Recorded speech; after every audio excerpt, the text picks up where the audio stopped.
Hello everyone. तो आज अपन करेंगे भैया SA 706। ठीक है, SA 706 कौन सा है? इसका नाम है भैया SA 706 का नाम है EOM एंड OM। ठीक है, emphasis of other matter paragraph and other matter paragraph. ठीक है,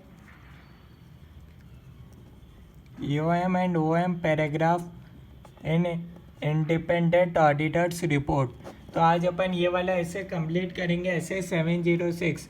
ठीक है, बहुत आसान है, अगर आप पूरी वीडियो देखोगे तो हर एक चीज़ समझ आ जाएगी। ठीक है, तो सबसे पहले भैया जो ऐसे का नाम है उसका मतलब पता होना चाहिए। सबसे पहले तो इसमें दो वर्ड आ रहे हैं, EOM एंड OM। ठीक है, इंडिपेंडेंट ऑडिटर्स रिपोर्ट। ठीक है, ऑडिटर्स रिपोर्ट तो अपन जानते हैं कैसा फॉर्मेट होता है। ठीक है, ऑडिट रिपोर्ट का अपन को इसमें भैया दो शब्दों का मतलब पता होना चाहिए, EOM क्या होता है और OM क्या होता है। ठीक है, EOM का मतलब होता है emphasis of matter paragraph and OM का मतलब होता है अदर मैटर पैराग्राफ। ठीक है, अब जानते हैं भैया इसका फुल फॉर्म तो पता चल गया। अब देखते हैं भैया होता क्या है। ठीक है, देखो ऑडिट रिपोर्ट, इसको अपन समझते हैं। ऑडिट रिपोर्ट में देखो अपन एक पैराग्राफ इंक्लूड करते हैं। ठीक है, अपनी पूरी ऑडिट रिपोर्ट होती है, उसके अंदर एक पैराग्राफ इंक्लूड करते हैं अपन। ठीक है, उसमें भैया उसका नाम होता है EOM पैराग्राफ। ठीक है, ये अपनी पूरी ऑडिट रिपोर्ट होती है, उसके अंदर एक पैराग्राफ अपन हेडिंग लिखते हैं EOM। ठीक है, तो ऑडिट रिपोर्ट में एक पैराग्राफ इंक्लूड कर सकते हैं अपन। ठीक है, अब पैराग्राफ तो इंक्लूड कर सकते हैं, पर क्वेश्चन आता है भैया आपको पता होनी चाहिए कि कौन कौन से मैटर्स EOM के अंदर कवर होते हैं। ठीक है, कौन कौन से मैटर्स EOM के अंदर अपन इंक्लूड कर सकते हैं। ठीक है, तो सबसे पहले तो बता देते हैं भैया ड्यूरिंग ऑडिट। ठीक है, ऑडिट के दौरान भैया we come across matters which we believe are fundamental. देखो जो दो कंडीशन को सेटिस्फाई कर देना वो EOM के अंदर आ सकता है। ठीक है, ड्यूरिंग द ऑडिट। ठीक है, बस उसको दो कंडीशन सेटिस्फाई करनी है EOM पैराग्राफ के अंदर आने के लिए। ठीक है, EOM के अंदर आने के लिए। ठीक है, पहली कंडीशन है फंडामेंटल कह सकते हो या फिर कह सकते हो इम्पोर्टेंट टू यूजर्स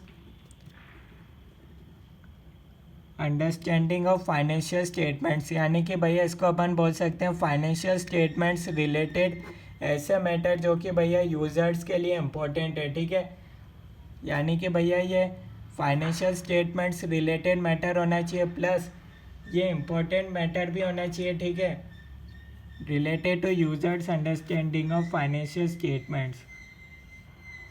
ठीक है, यूजर्स के लिए अगर सिग्निफिकेंट होगा नहीं तो अपन उसको इंक्लूड करेंगे नहीं। ठीक है, तो ऐसे मैटर जो भैया फाइनेंशियल स्टेटमेंट से रिलेटेड है। ठीक है, और बेटर अंडरस्टैंडिंग प्रोवाइड कर रहे हैं यूज़र को, तो अपन इसके अंदर इंक्लूड करेंगे। ठीक है, फाइनेंशियल स्टेटमेंट से रिलेटेड इम्पोर्टेंट होने चाहिए और उससे भैया बेटर अंडरस्टैंडिंग हो रही है यूज़र को ऑडिट रिपोर्ट पढ़ने में। ठीक है, तो अपन इसको इंक्लूड करेंगे।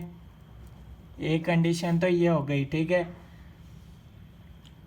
अपन क्या पढ़ रहे हैं भैया कौन कौन से मैटर्स EOM के अंदर कवर हो रहे हैं। तो भैया मैटर्स जो कवर होंगे उसके लिए दो कंडीशन है, पहली सेटिस्फाई, तो पहली कंडीशन तो आपको बता दी भैया। ठीक है, सेकंड कंडीशन है भैया EOM में, देखो EOM में आने से पहले अपन को एक चीज़ देखनी है, क्या ये मैटर प्रॉपरली डिस्क्लोज है क्या, अगर वो प्रॉपरली प्रेजेंटेड या डिस्क्लोज है क्या इन फाइनेंशियल स्टेटमेंट्स के अंदर। ठीक है, फाइनेंशियल स्टेटमेंट्स के अंदर मान लो भैया कोई मैटर इसमें है ही नहीं, प्रेजेंटेड या डिस्क्लोज नहीं है, तो अपन भैया EOM के अंदर इंक्लूड नहीं कर सकते। यानी कि भैया EOM के अंदर कोई मैटर आ रहा है तो वो दोनों कंडीशन को सेटिस्फाई करेगा, प्लस का साइन लगा रखा है, यानी कि भैया दोनों कंडीशन सेटिस्फाई होगी तभी वो आएगा। ठीक है, EOM के अंदर। ठीक है, पहला कौन सा भैया विच आर फंडामेंटल या फिर important to users understanding of financial statements ऐसे सिग्निफिकेंट मैटर जो कि भैया फाइनेंशियल स्टेटमेंट से रिलेटेड है और जो भैया बेटर अंडरस्टैंडिंग दे रहे हो यूज़र्स को। और सेकंड कंडीशन है भैया जो आप फाइनेंस जो मैटर्स है वो भैया प्रॉपरली डिस्क्लोज प्रेजेंटेड या डिस्क्लोज होने चाहिए फाइनेंशियल स्टेटमेंट्स के अंदर, ठीक है। अब इसके कुछ एग्जांपल बता देता हूँ, ठीक है। एग्जांपल कौन कौन से होते हैं? सबसे पहले भैया जो ईओएम के अंदर आते हैं वो होता है नेचुरल कैलेमिटी, या फिर भैया न्यू इंडेस या एएस का भैया आप अर्ली अडॉप्शन कर रहे हो, ठीक है, कर सकते हो। बस आपको डिस्क्लोज करना पड़ेगा फाइनेंशियल स्टेटमेंट्स के अंदर कि भैया आप जल्दी अर्ली अडॉप्शन कर रहे हो अगर कोई नया कोई इंडेस आता है तो। या फिर भैया सब्सिक्वेंट इवेंट्स, ठीक है, सब्सिक्वेंट इवेंट्स यानी कि events occurring after balance sheet date, ठीक है। अब इसका एक एग्जांपल मैं बता देता हूँ नेचुरल कैलेमिटी का, ठीक है, बुक में से बता देता हूँ, आपकी बुक के अंदर इंक्लूड है कैसे आता है, ठीक है, ईओएम के अंदर। तो ये मैं आपको एक एग्जांपल बता देता हूँ निकाल के। तो ये देख सकते हो भैया, ये अपनी इंडिपेंडेंट ऑडिटर्स रिपोर्ट का आपकी बुक के अंदर एग्जांपल है, ठीक है। इसके अंदर जैसे ये ऑडिट रिपोर्ट है, ठीक है, तो इसके अंदर एक मैटर मैंने आपको बताया था, एम्फोसिस ऑफ मैटर पैराग्राफ इसकी हेडिंग है। इसमें क्या लाइन लिख रखी है, we draw attention to note X of financial statements which describes the effect of fire in the company's production facilities. Our opinion is not modified in respect of this matter. Last line में आपको आगे समझाऊंगा, ठीक है। तो इसमें आपको बता रखा भैया, ये देख सकते हो प्रेजेंटेड और डिस्क्लोज पहले से ये फाइनेंशियल स्टेटमेंट्स के अंदर, ठीक है। हम उस तरफ भैया ध्यान आपको ले जाना चाह रहे हैं उस नोट की तरफ, ठीक है। ये आपको एक हेडिंग में बता दिया ईओएम के अंदर, which describes the effect of fire, ठीक है। तो ये एक एग्जांपल था नेचुरल कैलेमिटी का। तो इस तरीके से आते हैं, ठीक है। अब भैया एक आपके मन में डाउट आ सकता है, भैया ईओएम को पहले लिखना चाहिए ऑडिट रिपोर्ट में या फिर की ऑडिट मैटर को पहले लिखना चाहिए? पहले किसको लिखना चाहिए, ये आपके मन में क्वेश्चन आ सकता है, ठीक है। तो इसका आंसर है भैया डिपेंड ऑन ऑडिटर जजमेंट। ये टोटली भैया डिपेंड करता है ऑडिटर जजमेंट पे कि भैया वो किसको पहले लिखना चाहता है, ठीक है। कोई ऐसा इसमें लाइन नहीं दे रखी ऐसे के अंदर कि ये पहले आएगा ये पहले आएगा, दोनों में से कोई सा भी पहले आ सकता है। डिपेंड ऑन ऑडिटर जजमेंट, ठीक है, ऑडिटर की मर्जी है, ठीक है। अब भैया एक क्वेश्चन आता है भैया, when to include EOM in audit report, ठीक है। कंपलसरी तो है नहीं भैया ईओएम को ऑडिट रिपोर्ट में लिखना, भैया कब होना चाहिए, ठीक है, ऑडिट रिपोर्ट में व्हेन टू इंक्लूड, ठीक है। तो इसका तो भैया आपको जो आपकी मेन डिफाइन थी उसके अंदर ही लिख रखा है भैया, ईओएम का मीनिंग आप पढ़ोगे। अब पैराग्राफ इंक्लूडेड इन ऑडिटर्स रिपोर्ट बताया था, that refers to a matter appropriately presented and disclosed in financial statements. Second condition पूरी हो गई यहाँ तक। That in the auditor's judgment is of such importance that it is fundamental to users' understanding of financial statements. ये वाली condition भी satisfy हो गई, ठीक है। तो इसका जो आपको आंसर दे रखा है भैया, जब वो दोनों कंडीशन सेटिस्फाई कर दे तब भैया इंक्लूड करना चाहिए, ठीक है, पहला आंसर तो, ठीक है। तो ये मैंने आपको इसका आंसर भैया सेम डिफाइन याद कर सकते हो, कंडीशन याद कर सकते हो, जैसे भी करो बस आंसर सेम रहेगा, ठीक है। अब इसके आगे चलते हैं भैया। अब इसके आगे भैया आपको दे रखा है भैया कुछ नोट करने वाली आपको चीज़ें हैं, ठीक है। अब पहले ऑडिटर को मतलब ध्यान में रखना चाहिए कि भैया क्या जो मैटर ये इंक्लूड कर रहे हैं वो क्या वो SS705 और SS701 में तो कवर नहीं हो रहे, ठीक है। SS705 कौन सा भैया, मॉडिफाइड ओपिनियन वाला केस है, ठीक है, जहाँ आप अपनी ओपिनियन चेंज करते हो अनमॉडिफाइड से लेकर, ठीक है, क्लीन ओपिनियन के अलावा। यानी कि भैया जो आपने मैटर इंक्लूड करा, क्या वो मैटर भैया SS705 में तो कवर नहीं हो रहे, ठीक है। कहीं आप ऐसा तो नहीं कर रहे भैया क्लीन ओपिनियन की जगह आपको देनी भैया क्लीन ओपिनियन की जगह और कुछ ओपिनियन है, मॉडिफाइड ओपिनियन आपको देनी है, पर आप चाह रहे हो भैया मॉडिफाइड ओपिनियन नहीं देके सिर्फ आप इसमें ईओएम में इंक्लूड कर दो ताकि भैया यूज़र्स को पता चले, तो भैया ये इसका सब्सटीट्यूट नहीं है, ठीक है। तो ये आपको देख, और ऐसे 701 है भैया की ऑडिट मैटर पैराग्राफ, ठीक है। इसके अंदर भैया आपको स्पेसिफिक बता रखें कि कौन कौन से मैटर भैया की ऑडिट मैटर पैराग्राफ में कैम में इंक्लूड होते हैं, ठीक है। तो आपको देखना है, यानी कि भैया अगर आपको एक मैटर मिल गया तो आपको देखना है सबसे पहले वो प्रेजेंटेड एंड डिस्क्लोज है क्या, ठीक है। एक एग्जांपल बता रहा हूँ, जैसे मैटर प्रेजेंटेड एंड डिस्क्लोज है क्या, अगर आपको कोई मैटर मिला तो उसके बाद आपको देखना है क्या वो इम्पोर्टेंट टू यूजर्स अंडरस्टैंडिंग है क्या, ठीक है। ये दोनों कंडीशन सेटिस्फाई हो रहा है, इसका मतलब वो भैया यूएम में तो कवर हो रहा है, ठीक है।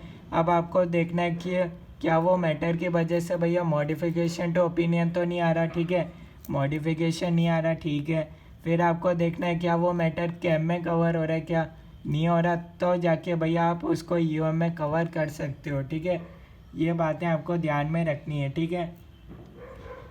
क्योंकि लास्ट लाइन अभी मैंने आपको बताई थी, यहाँ एग्जांपल बताया था, उसमें लिखा हुआ था our opinion is not modified in respect of this matter, ठीक है।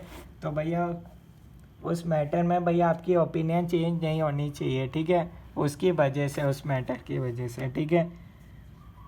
हाँ, ऐसा हो सकता है कि भैया मॉडिफिकेशन आप नॉन डिस्क्लोजर की वजह से दे रहे हो, ठीक है। आपने मॉडिफिकेशन दिया, उसका कारण नॉन डिस्क्लोजर है, ठीक है, किसी चीज़ का, और ईओ में आप जो इंक्लूड कर रहे हो वो सब्सिक्वेंट इवेंट्स वाला मैटर कवर कर रहे हो, तो उसमें कोई दिक्कत नहीं है, कोई प्रॉब्लम नहीं है, ठीक है।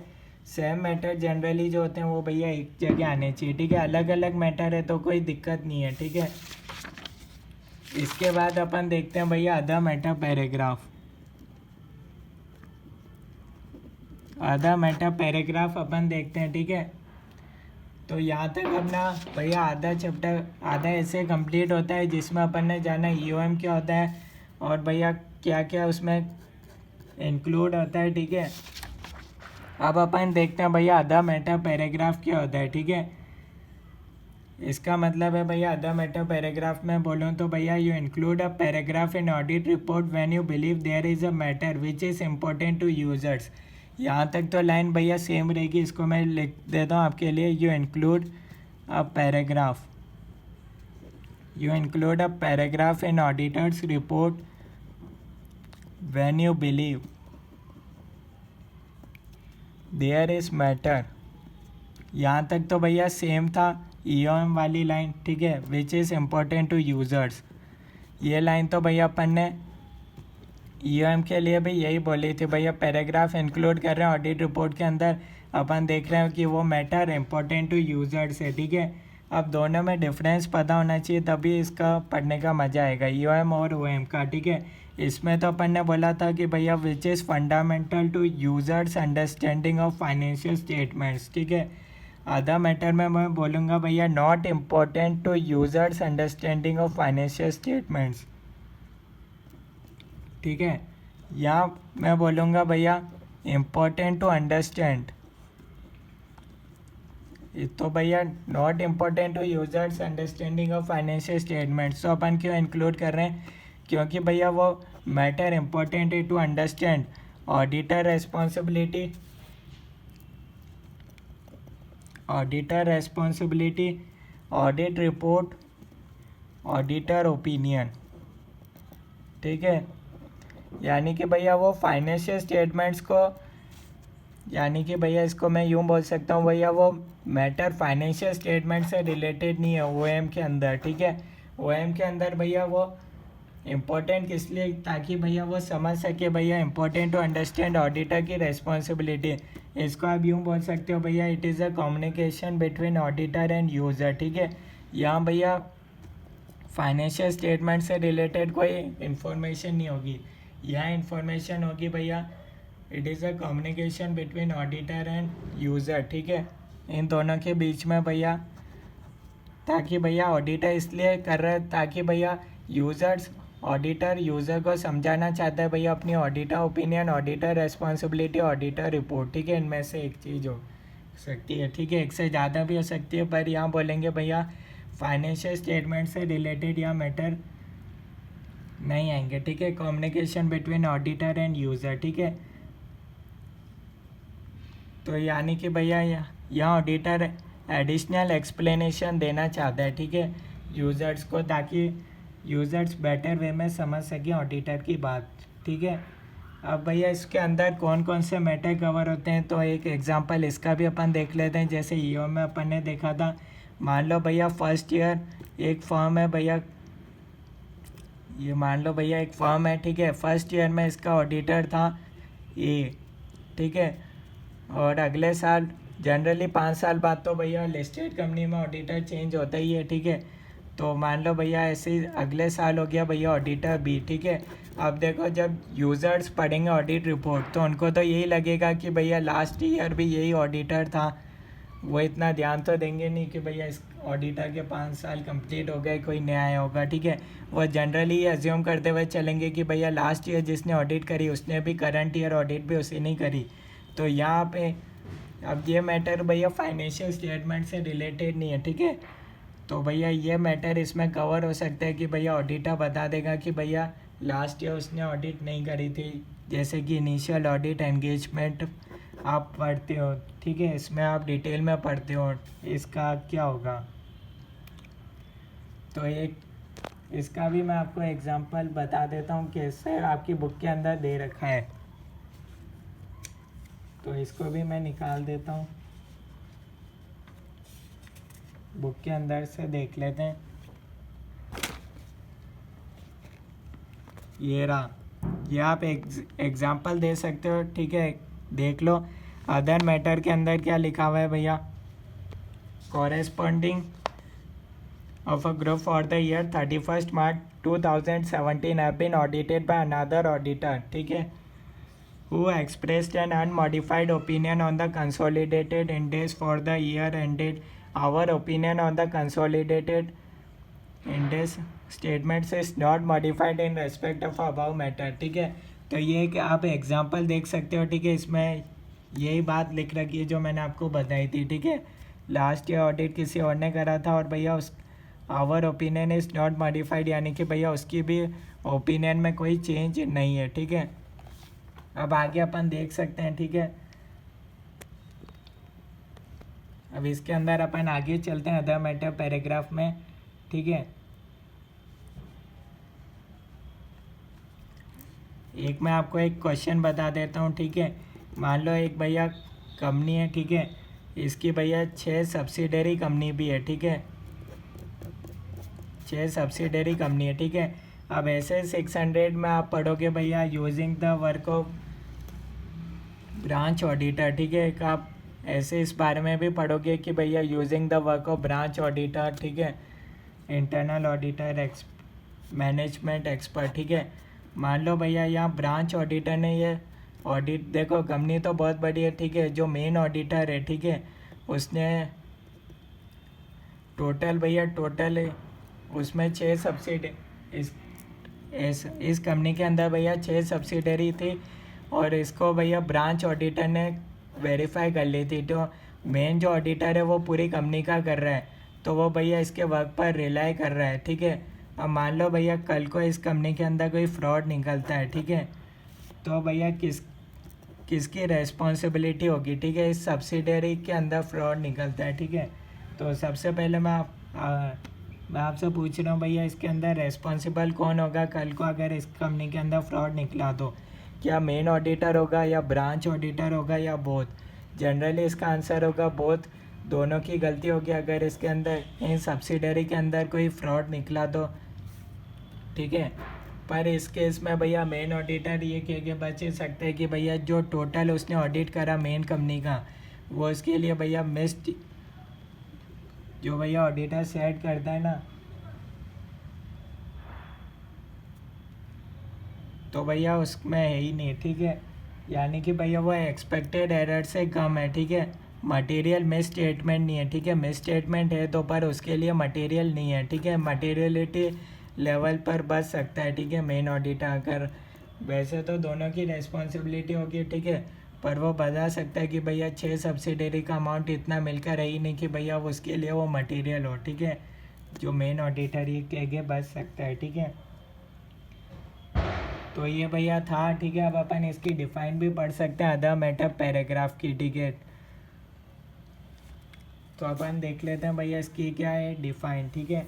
अदर मैटर पैराग्राफ में एक लाइन आती है भैया, paragraph included in audit report that refers to a matter other than presented other than those presented or disclosed in the financial statements that in the auditor's judgment is relevant to users understanding auditor's responsibilities and auditor's report, ठीक है। तो ये मैंने आपको बता दिया, इसका meaning already मैंने दोनों का डिफरेंस भी आपको बता दिया, ठीक है। अब इसके अंदर बता रखा भैया, इसमें भी सेम क्वेश्चन आता है, when to issue other matter paragraph in audit report, ठीक है। तो if the auditor considers it necessary to communicate a matter other than presented और disclose in financial statements is relevant to users understanding, same define लिख रखी है, ठीक है। उसके आगे बोल रखा है भैया, provided this is not prohibited by law और रेगुलेशन, ठीक है। when SA 701 applies the matter has not been determined to be a key audit matter, ठीक है। यहाँ आपको दो बात बोल रखी है भैया। पहली बात है भैया, this matter should not be prohibited by law, ठीक है। प्रोहिबिटेड बाय लॉ यानी कि मतलब इसका एक एग्जांपल दे देता हूँ। मान लो भैया कोई एक गवर्नमेंट एंटिटी है, ठीक है। अब भैया आपको जब आपने ऑडिट करी तो भैया आपको एक फ्रॉड मिला, ठीक है। ज़्यादा अमाउंट का नहीं था, ठीक ठाक था, ठीक है। आप मान सकते हो भैया 1 करोड़ से अबाव का ही था, ठीक है। यानी कि भैया फ्रॉड तो था, पर उसको भैया आपने बाद में मैनेजमेंट के साथ डिस्कस करा तो भैया उसको सही कर दिया गया फ्रॉड को, ठीक है। तो लास्ट में एट लास्ट तो भैया आपको अब आपको ऑडिट रिपोर्ट में इसको आप इंक्लूड करोगे या नहीं करोगे, ठीक है। पर अगर आपको भैया जब भी आप इसको डिस्कस करोगे, देखो ऑडिट रिपोर्ट में आप कोई से भी मैटर EOM एंड OM के अंदर ऐसे ही आप पब्लिश नहीं कर सकते यूज़र्स को, ठीक है। जो मैटर आप इसमें लिखोगे वो एक बार TCWG एक बार वेरीफाई करेगा कि भैया इसमें से कोई ऐसा मैटर तो नहीं है जिससे भैया, यानी कि भैया एक बार TCWG ऑडिट कमेटी उन सबकी भैया एक बार परमिशन होता है, यानी कि भैया एक बार वो जनरली पहले देखते हैं कि भैया ऑडिटर ने कौन कौन से मैटर इसके अंदर इंक्लूड करे, ठीक है। मान लो गवर्नमेंट एंटिटी के अंदर भैया बहुत ही रेप्यूटेड गवर्नमेंट एंटिटी, ठीक है। तो भैया अगर वो ऑडिटर ये मैटर को इसके अंदर डिस्क्लोज करेगा, ठीक है, हालांकि सही तो कर दिया गया पर वो इंक्लूड तो कर सकता है ना ऑडिटर ये ऑडिट रिपोर्ट में ये लिख कर कि भैया उसको फ्रॉड मिला था, हाउएवर आफ्टर मैनेजमेंट ने उसको सही कर दिया, ठीक है। तो भैया हो सकता है इस केस में भैया आपको भैया कोई गवर्नमेंट आपको मना कर दे कि भैया इस मैटर को आपको not to publish in audit report. क्योंकि भैया ये गवर्नमेंट एंटिटी से पब्लिक सेंटिमेंट को इफ़ेक्ट पड़ेगा, ठीक है, एट लार्ज। उससे भैया बहुत नेगेटिव इफ़ेक्ट पड़ सकता है, ठीक है, एट गवर्नमेंट, ठीक है। हालांकि भैया गवर्नमेंट इसको ऐसे छोड़ेगी नहीं, जो फ्रॉड होगा उसकी अलग से डिटेल इन्वेस्टिगेशन करेगी। पर अगर इस तरीका होता है नॉट प्रोहिबिटेड बाय लॉ, इसका मतलब है भैया पहले भैया आपको देखना है कि भैया रूल्स एंड रेगुलेशंस को तो भैया आपका कोई मैटर इफेक्ट नहीं कर रहा। अगर कर रहा है ऐसे ही आपको बोलता है कि भैया सबसे पहले आपको देखना है कि क्या कोई मैटर आपका नॉट प्रोहिबिटेड बाय लॉ तो नहीं। अगर कोई प्रोहिबिटेड बाय लॉ है तो आप उसको डिस्क्लोज नहीं करेंगे, ठीक है। तो ये एक इन्फॉर्मेशन थी जो इसके अंदर लिख रखी थी। और when SA 701 applies the matter has not been determined to be a key audit matter, वही आपको देखना है भैया क्या वो मैटर KM में तो नहीं आ रहा, ठीक है। अगर इसके लिए स्पेसिफिक ऐसे बना हुआ है तो आपको इसके अंदर इसकी और डिटेल में नॉलेज हो जाएगी, ठीक है। तो भैया आपको देखना है भैया अगर वो KM में आ रहा है तो भैया सबसे पहले भैया आपको उसके अंदर कवर करना पड़ेगा, ठीक है। उसके अंदर कवर करोगे अदर मैटर पैराग्राफ से पहले, प्रायोरिटी आप उसको दोगे। तो ये अपना था EOM एंड OM पैराग्राफ। कोई डाउट है तो आप कमेंट्स के अंदर बता सकते हो। ओके। आपको कैसा लगा भैया, एक्सप्लेनेशन समझ आया या नहीं आया, जैसा भी आप कमेंट्स के अंदर बता सकते हो। ओके।